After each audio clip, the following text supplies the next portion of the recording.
right, you have decided that you want to adopt, but you're probably scared to death, right? Or you're in the middle of the adoption process and you're thinking, oh crap, what if the birth mom, birth family changes their mind and they don't go through with their plan? Everybody's biggest fear. You are not alone. Believe me, we went through that. We had our own adoption loss. We have had 3 beautiful, successful adoptions. 1 we lost. Heartbreaking. Now, the thing with adoption loss is the ones who experience the trauma are the prospective adoptive parents. We're the ones who say, we had a failed adoption or an adoption loss, or we are devastated and crying. I've been there. I know exactly how you feel if you're going through that or did go through that. With birth families, they're the ones who are kind of maybe celebrating, like, I didn't go through with it. Like, they're looking at it more like a success than a failure. So we have to keep that in mind. There's 2 complete different sides of the story. I want to talk about 12 possible signs that a match is going to fail. First, though, I want to talk about our story. I want you to know that I'm a real person. I've been there. I've gone through it. It was the most devastating thing I've gone through in my whole life. It felt like a death. It is something I don't want, along with miscarriage, I don't want anyone to have to go through. But it's life, right? Life is beautiful, but we have super hard situations. So with us, we had already brought home our first baby. We had adopted Colin. He was 6 at the time. No, 5, 4 or 5. Time just kind of, goes when you're a parent. And we were ready for baby number 2. We were open to all races, all sex, everything. We were open to all of it. We just had a heart for children. We wanted to grow our family. And this was the way that God said, this is how you're going to do it. And it has transformed our lives. We are different people because of our adoption stories. Our children, we would not have our children. And oh my word, they are everything to us. So we are on the other side and can look back and say, oh my gosh, all that pain along the way was worth it because look at what we have now. So back to, we had our application in with a facilitation agency. They're not a traditional agency. What they do is they match birth families and adoptive families. It's beautiful. We use them for child number 1 and child number 2. In between, we were waiting for child number 2 and we're waiting to get matched up with a birth family. Okay, if you hear noise, it is my boys and a neighbor friend playing upstairs. They are like video gaming and jumping around. So this is real life, y'all. This is my life. Welcome to it. So we're in between, and we knew of someone who was very young and was pregnant. We had reached out to this person and loved them, tried to, encourage, love, support, and throw in, if you were ever planning on adoption, I know X, Y, and Z are your plans for the future. We would be honored to raise this child if you chose X, Y, and Z instead of being a parent right now. So for months had gone by. We're praying, we're wishing, that this person would ask us to adopt their baby. So months go by. We're getting closer to the due date. And little did we know it was the day before this baby would be born. But we get a phone call. This person has chosen adoption. Will you please be the adoptive family? Yes. Are you kidding? Yes. Come over. Let's talk the details. We spent the evening together. We talked about the importance of choosing adoption, and once you make that plan, to stick with it. Everybody needed to be on board. They said, yes, we commit to this. We will start the legal side of things. And then they invited me to go, which happened to be the very next morning, to the OBGYN appointment. So I went with them, listened to the baby's heartbeat. She was checked, and oh my word, go to the hospital now because you are in labor. Went to the hospital with them, and felt a little awkward. We weren't super close with these people, but we loved them and we cared about them and we saw the big picture. I stayed a few hours. I left to go home to take care of my husband and my son who was home, and said, when the baby comes or when you have the C-section, let me know and I will come right away. I wanted to give them space and peace to go through this, to have the baby, to mourn the loss of this baby as it's handed over. So many different things. I feel like adoptive families go into this excited. You're treading on different waters, right? You're wanting to be sensitive, make everybody happy. We're wanting everything to go smooth. So we want to give space where space is due, right? So I get a call in the middle of the night. The baby is born. I tell them, congratulations, I will be there in the morning. Is there anything what is your favorite food? I will bring it for you in the morning. Is there anything else you need? Because going to the hospital was totally unexpected. Picked up favorite food and drink on the way in the morning to the hospital. Get there, meet them, hang out with everyone. We had named the baby. We had taken pictures of the baby. We had held the baby, fed the baby. We had loved on birth mom, sat there with her, talked there with her, small talk, laughing, everything. We say our goodbyes. She said she was tired. She wanted to sleep. We said our goodbyes, went home. The next morning, got a text, we're keeping the baby. It was something that I had prayed so deeply for that I didn't even imagine that this would happen. I thought, how in the world? I've prayed for this. God's going to give me what I want, right? Well, it doesn't work that way. So they said no, kept the baby. I mourned. My husband mourned. Colin was maybe 4 or 5 at the time. He mourned. He'd cry for days and saying, I miss my baby brother, and as a parent, you're just heart-wrenched, right?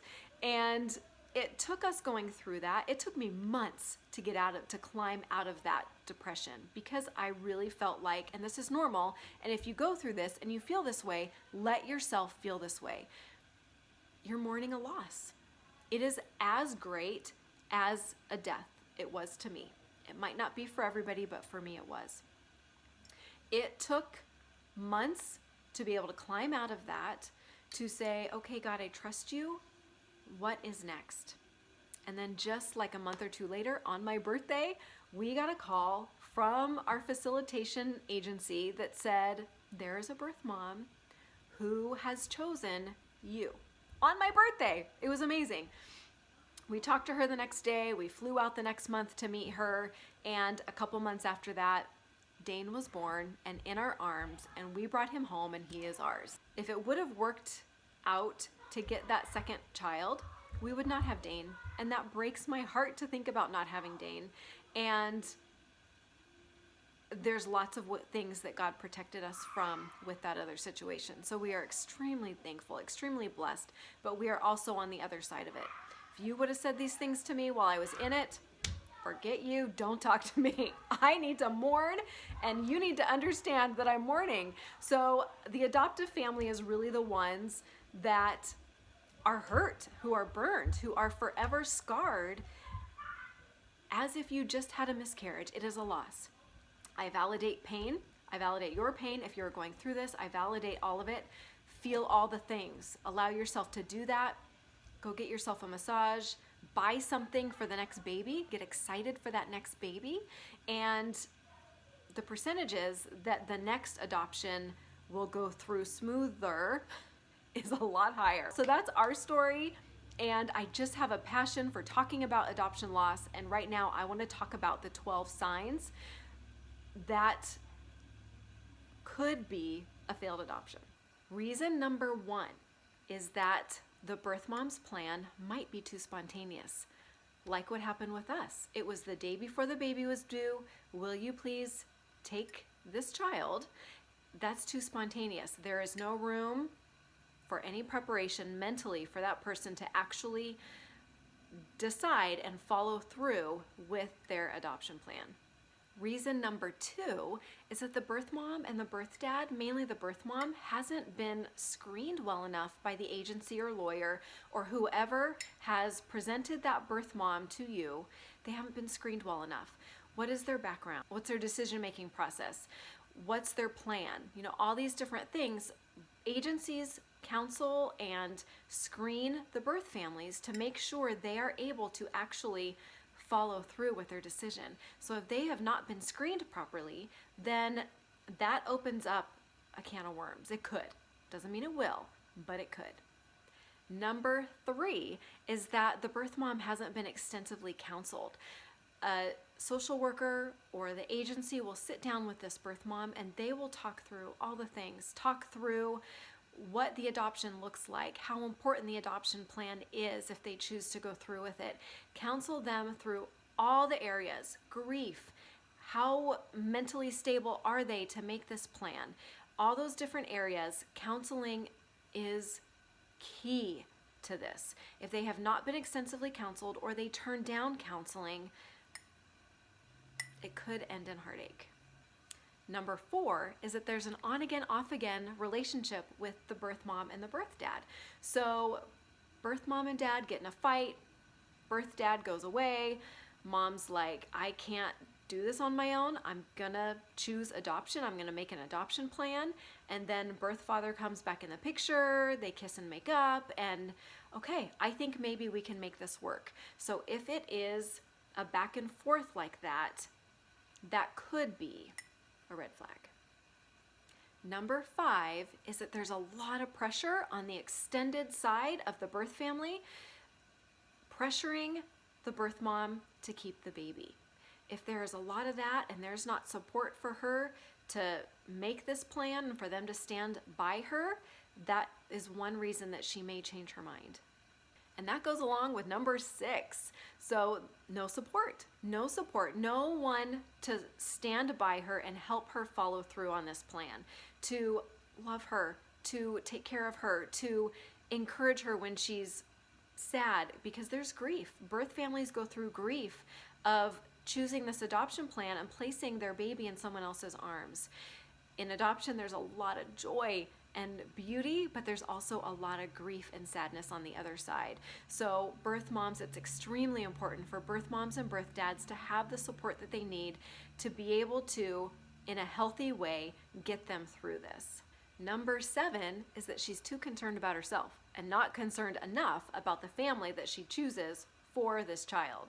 So if she's wondering, how much money am I going to get out of this? What else can I ask for? All these things, or not responding in a timely manner to the adoption agency or whoever she's working with, that could mean that the plan isn't going to be followed through because the thoughts are on herself and not on the child and what's best for that child. Number 8 would be that she's just too young to make this plan. Too young. The maturity is not there to make this decision that has a huge, lifelong weight to it. So maturity and age is a big deal. Doesn't mean that they won't always follow through, but it's a sure sign that counseling is definitely needed. Number 9, this could be a scam. You are contacted kind of out of the blue, maybe not, maybe you have yourself out there online hoping and praying for that right match. We are all our hearts want to reach out to every avenue, right? Because you never know where a birth mom's going to be. But a birth family could reach out to you, and I've had this happen to a few friends. The birth family pretends that there's a pregnancy, sends a fake sonogram picture, asks for money, asks for help, and then turns out after tons of money is given that there is actually no baby, no pregnancy. So be wary of those. Always, my suggestion is to not get matched online by yourself. Get matched by an accredited lawyer that you totally can trust, or an agency. and let them do all that screening for you. So there is no pain and heartache of losing something that wasn't actually really there in the first place. Number 10 would be that the birth mom and the birth dad don't agree on the adoption plan. I mean, that's kind of simple, right? Number 11. Now this could go both ways. Expectations weren't met. They weren't met by the birth mom. The birth mom had all these expectations for this adoptive family, and that adoptive family didn't live up to what she thinks is their end of the deal. So that would be a reason for her to want to back out. So it is so important that birth families, agencies, you have a middleman, you have someone to keep track of what's happening, and the birth family and adoptive family can talk openly about things. When we were adopting, I was always afraid, like, oh my gosh, I really hope she doesn't change her mind. What if I say the wrong thing? And then I had to realize, you know what? I don't care. I'm just gonna say what's on my mind. We're gonna talk this out. And then all my fears were alleviated because we were actually talking. It wasn't me thinking and assuming something and her thinking and assuming something, and then no one's getting their expectations met. But just loving each other enough to say, how you doing today and what are you really thinking? You know, we got to talk about when the baby's born at the hospital. I wanted to spend the night with the baby. She wanted to spend the night with the baby. Okay, let's talk about it. I would love to stay the night here. Would you mind if I slept in your room? She'll say yes or no, and then you know what she's thinking. So communicate. I always hate it when it's like a love story on TV and the he and the she, they're mad about something that's totally a miscommunication or that wasn't really true, and they're not even talking about it. I'm always hitting dust and saying, why don't they talk to each other? So I just want to encourage you guys, just talk to each other. Talk and be open about everything and be honest and build that foundation relationship of trust with each other, because that's going to last the rest of your life. And number 12 on this short little list, I'm sure there's a lot more, this is just my list, that a birth mom did not share her plan with anyone in fear of her family judging her. That's huge. She's going to need to share to get the support, right? To be able to go through. But fear is a big factor. How many times are you afraid of doing something because of what you think someone else is going to feel? So again, that goes back to communication, that goes back to talking. You can support her in this way, encourage her to share her plan with a best friend, with a family member, someone, so she has that support. So that judgment may come. We don't know everyone's family history, but as long as she has someone in her corner fighting for her, fighting with her to help her make that decision, it's going to be okay. So those are my 12 reasons. I shared our adoption story with you. I hope it helps in some way. I hope it helps bring red flags. If there's a red flag, in a perfect world, all of this will go so smooth, right? But life is life. So we need to prepare ourselves and be ready. So thank you for watching. Subscribe, please, for more videos. Head on over to my Facebook page that's listed below. Join. If you have any questions, please reach out. Ask me. We are going to do this together. Do life together through adoption and race and all the things. Thank you. Hi. That is number 2, sign number 2, that an adoption plan might fail.